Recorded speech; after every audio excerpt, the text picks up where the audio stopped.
All right, Kelly, I'm going to mute my mic and hand it over to you. Yeah. Okay, thank you, Natalie. Thank you, parent facilitators. My first job in Cobb was a parent facilitator at Compton. So woohoo, parent facilitators, woohoo, Compton. I'm really excited to be here. I'm very excited that Natalie asked to collaborate on this. This is her baby. She came up with this great idea, and I just helped her a little bit along the way. This is an Outlook calendar, so I'm going to demonstrate how to find this shared calendar that has been created that Natalie mentioned. I hope that all of you have access to a document that I created with step-by-step instructions on how to use this Outlook calendar. And so that after we leave today, if you have a question on it, you could go back to that document and review any questions you might have. Also, I'm available to you at any time. Feel free to email me. I would love to help you in any way that I can. So I'm going to share my desktop now to show you the calendar and how to access it. One sec.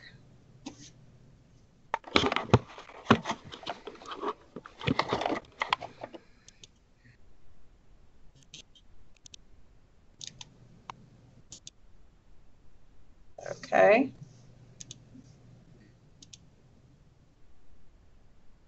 All right. Okay, so you should see my calendar right now.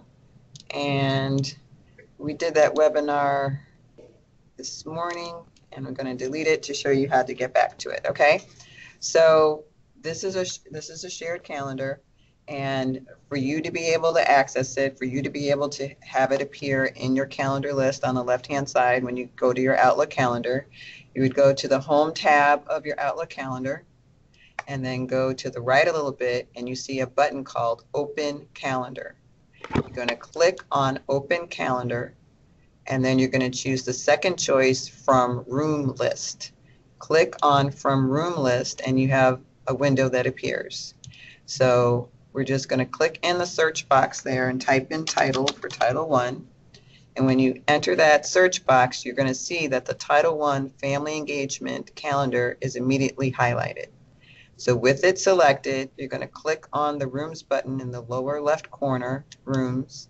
Now you should see the Title I Family Engagement populates that box. Then you're going to click OK in the lower right. And when I do that, you're going to see on the left-hand side in your calendar panel on the left, a Title I Family Engagement Calendar is now populated and checked. Now this is my, my work calendar here, so I'm going to close it. And now this is your family engagement calendar, and you can see it over here in the upper right, family engagement, Title I family engagement calendar. There are no events on it because it's up to you guys to start posting your events, and then it's going to be pretty awesome. One thing Natalie and I, well, among many things that Natalie and I talked about were protocols, because this can be a really efficient tool, and to make it as powerful as possible, we thought of some protocols to keep in place. One of them is when you're posting an event and you would just click on a date, there we go, and you have this window, and let me bring it down. It won't come down. Okay. So I'm going to, you guys mentioned Compton, so we'll say Compton Math Talks. I'm just coming up with something. So I'm posting an event, and when I post the event, I want to make sure I include the school name because it's only going to show up your name, so we need to know the school. So make sure that you name the school and the event name. If there's any common terminology amongst yourselves that you're comfortable with, feel free to use that. You want to mention the contact person if it's not you as the parent facilitator, if someone else at your school or is the contact person, you want to mention that. And the time and location, of course. So we've already got a date here. Let's make it September. Click. And we'll make it on the 9th. And I'm going to check here. We're going to say at 10 o'clock. Okay. And location will say, in the auditorium or cafeteria. Okay. And Kelly, I'm another, going to interrupt yes, you, but no on the problem. location, Uh-huh. you guys can actually put Compton and then put the cafeteria or that because that'll help me know where it is. It'll come down a little bit better. Thank you. Excellent. Okay, so those are the things that we think are mandatory protocols that really should be in place every time you post an event on the um, parent facilitator family engagement calendar. Other things to keep in mind, if there's a specific audience, intended audience, say, math, third grade or kindergarten or whatever you might have, if there's a specific audience in that's important to this event, please post that. If there's a certain grade level or content area that's important for this event, please post that. If there are attachments like a workshop summary, agenda, or other important documents, please attach those to the meeting.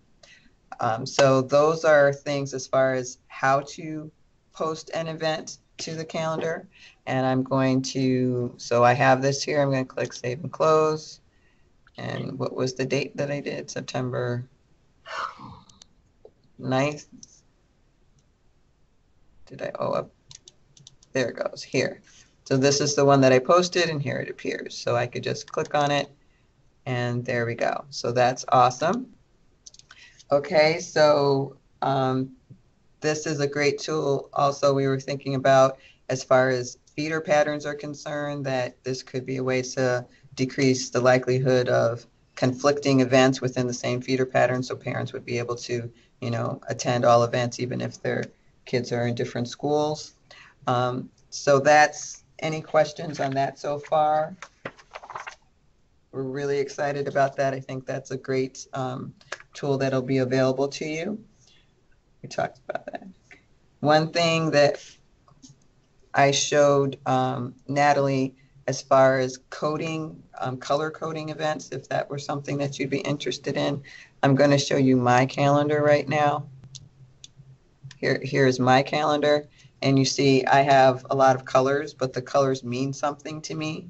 Anything in these dark purple colors is a workshop. Anything in these yellow colors are webinars. Anything in these green colors have to do with my children, which I know I'm not supposed to put here, but I do. Anything that's in red has to do with my department that I work on. And I was able to set these up without me having to remember to add a color. It automatically happens as soon as I enter the event on my calendar. It already knows what color to assign it, and that's because I use something called conditional formatting. I've set the condition, I've preset the condition. If the condition is met, it will automatically attach that color. So how do I do that? From the calendar, there's a View tab in your ribbon. I click on View, and then to the left a little bit, there's a button called View Settings. I click on View Settings, a window appears, and the third button from the bottom is called Conditional Formatting. I click on Conditional Formatting, and you'll see these are the conditional formats that I already have in place. So for example, when I mentioned workshop, when I click on workshop, the name of the conditional format is workshop. The color that is assigned to it is that dark purple. But when I click on condition, you'll see that the condition that I set, okay? And what I set was, if the word workshop is in the subject line of that appointment or meeting that I set on my calendar, it will automatically assign that purple color. So again, I don't have to think about it, because when I post a workshop on my calendar, I say Excel workshop, Outlook workshop, Word workshop. That's just something I do because that's what it is. So it's not something I have to think about. As long as the word workshop is in that subject field, it will automatically attach that purple color. So just to show you, if I go back, I have it assigned purple, and I showed you those purple ones. So if I go now and I change it to this dark gray color, I'm just about to change that condition. I click OK, I click OK, and now everything that was purple is now that gray color, because it picked up here in the subject line is the word workshop. So as soon as it saw workshop, it knew to attach that condition. Okay? So if I wanted to create a new conditional format for my calendar, I would click on the View tab again in the ribbon. Come on. Here we go. Then I go over to the left and I click on View Settings. And then I have my window that appears from the bottom the third from the bottom, I click on conditional formatting, and I'm going to create a new one. So I'm going to create a new one. I'm going to click add over here on the right. Click add. And I'm just today, I'm going to name this test if I could type properly. And I'm going to assign it a color. I'll assign it this orange. Okay. And now I'm going to set the condition. So I'm going to click here and I'll set the condition. There are different conditions you can set. Search for the word is something in here. I can type in a word and whatever appears in the subject line will meet that condition. I could also say it's organized by a certain person and I could, list that person. I could say certain people are attending it. If someone's attending that meeting, I want it conditioned a certain way. And if there's a certain time, if it starts at a certain time or ends at a certain time or whatever, I can have a condition set that way. Okay. So for today, I'm just going to use word test. I'm going to put test if the word test is in the subject line, it should be conditioned that it comes up orange. Okay. So I've created that test and here we go. I'm going to click OK, click OK. And I didn't create one, so let me create one. It's called test. And I'll just go with today, Friday. And there we go. So there's the test one, and it came up in that orange color. Okay. So that is a way to organize your calendar that might help you as far if color is a good thing for you, then great. If it's not a good thing for you, that's okay. But that's one way to add some color to your calendar. Another thing I wanted to demonstrate was if you're looking to see if someone else is available so that you can schedule something, you do not need special rights to see them. If you can see the calendar of every single person that's in Cobb County, you can see a free busy search, which means you just see, do they have an appointment or don't they have an appointment? You need special rights to see their specific appointments. Then they need to give you rights to do so. But if it's just you want to see a free busy search, you can do that on your own. To do that, I'm going to click on the home tab of the calendar again. And I'm going to go back to that open button where we were before, click on open. And this time I'm going to choose from address list. And I'm going to choose to see my boss because I do not have rights to see my boss's calendar, but I just want to see if she's available for me to meet.